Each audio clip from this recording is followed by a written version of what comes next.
drugs বা নিচাযুক্ত সামগ্ৰীৰ অবৈধ সৰবৰাহৰ বিৰুদ্ধে আমাৰ অভিযান অব্যাহত আছে আৰু এই অভিযানৰ এক অংশস্বৰূপে যোৱা কালি আবেলি আমাৰ এটা বিশেষ অভিযান চলিছিলে আৰু এই অভিযানটো লক্ষীপুৰ থানাৰ অন্তৰ্গত উজান তাৰাপুৰ অঞ্চলত এই অভিযান চলিছিলে আৰু এই অভিযান কালত আমি 30টাকৈ চাবোনৰ বাকচত সন্দেহযুক্ত হিৰোইন থকা অৱস্থাত আমি এটা গাড়ীৰ পৰা আমি জব্দ কৰোঁ যিখন গাড়ীৰ পৰা আমি জব্দ কৰোঁ সেই গাড়ীখনৰ নাম্বাৰ হৈছে MZ01J077 এই গাড়ীখন চুবুৰীয়া ৰাজ্যৰ পৰা ইয়ালৈ আহিছিলে আৰু যেতিয়া গাড়ীখন ইণ্টাৰচেপ্ট কৰা হয় তাত থকা দুজন ব্যক্তি তেওঁৰ নাম দিলৱাৰ হুছেইন তেওঁৰ পিতৃৰ নাম হ'ল কৰিমুদ্দিন তেওঁৰ ঘৰ হ'ল পাথাৰকান্দি শ্ৰীভূমি তেওঁ এই গোটেই সামগ্ৰীখিনি 30টা চাবোনৰ বাকচত সন্দেহযুক্ত হিৰোইন তেওঁ কঢ়িয়াই লৈ আহিছিলে আৰু যেতিয়া আমি স্থলীতে আৰু ইণ্ডিপেণ্ডেণ্ট উইটনেছৰ উপস্থিতিত আমি গোটেই সামগ্ৰীখিনি তাত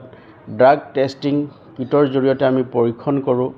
আৰু পৰীক্ষণ কালত সম্পূৰ্ণৰূপে ইতিবাচক উত্তৰ পোৱাৰ পিছত আমি গোটেই সামগ্ৰীখিনি স্থলীতে আমি জব্দ কৰোঁ আৰু বিহিত আইনগত ব্যৱস্থা ল'বৰ কাৰণে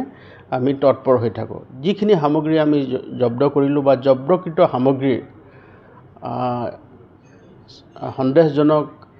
সন্দেহযুক্ত হিৰোইন আছিলে তাৰ ওজন আছিলে 401 গ্ৰাম আৰু তাৰ লগতে এটা আইফোন আছিলে এই দুইটা সামগ্ৰী আমি চলিতে জব্দ কৰোঁ আৰু প্ৰাৰম্ভিক তদন্তত দেখা গৈছে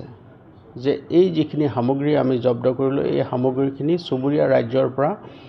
আমাৰ জিলাৰ মাধ্যমেদি ট্ৰেনজিট পইণ্ট হিচাপে ইয়াৰ পৰা ৰাজ্যলৈ লৈ যোৱাৰ তেওঁলোকৰ এক পৰিকল্পনা আছিলে আৰু এই সামগ্ৰীখিনি যেতিয়া সামগ্ৰিকভাৱে যিখিনি জব্দ কৰা হৈছে সামগ্ৰীখিনিৰ চোৰাং বজাৰত ইয়াৰ মূল্য প্ৰায় 3 কোটিৰো অধিক হ'ব গতিকে বৰ্তমান সময়ত ইয়াৰ অধিক তথ্য লাভৰ কাৰণে আমাৰ অনুসন্ধান চলি আছে আৰু ইয়াৰ ফৰৱাৰ্ড লিংকেজ আৰু বেকৱাৰ্ড লিংকেজেছ যি আছে তাৰ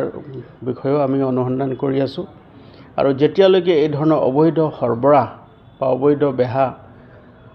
আৰু নিচাযুক্ত সামগ্ৰীৰ বিৰুদ্ধে